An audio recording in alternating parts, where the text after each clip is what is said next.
বাবা একটা চিপস নেই, সারাদিন তো শুধু চিপসই খাস, দেওয়া যাবে না? একটা কাজ কর, দোকানে বস, কিছুক্ষণের জন্য আমি মার্কেটে যাব। কি, দোকানে আজকে আমার বসতে হবে? হ্যাঁ যাও যাও যাও। আজকে তো আমি দোকানে একা, যা মন চাই তাই খাবো। থাক আমি গেলাম, দোকান রেখে কোথাও যাস না।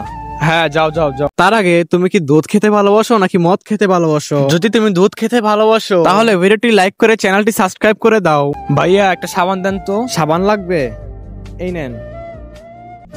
এখন কিছুক্ষণ গেম খেলি। ভাইয়া একটা চকলেট দেন তো। হ্যাঁ দিচ্ছি। এই নে। আরে এই দোকানে বসে আর ভাল লাগতেছে না। ওই হর্ষ, পাশের গ্রামে মেলা হচ্ছে, যাবি? না রে, যেতে পারবো না, বাবা বলছে দোকানে বসতে। তুই বসে থাক, আমরা গেলাম। আরে অনেকক্ষণে তো হয়ে গেল, বাবা এখনো আসছে না কেন? এদিকে আমার খিদেও লেগে গেছে, একটা কাজ করি, কুরকুরে খাই। কিরে, তোকে চিপস খেতে না করছি না? একটাই তো ছিঁড়েছি। চুপ করে বাসায় যা, আর আসবি না দোকানে। ঠিক আছে যাচ্ছি।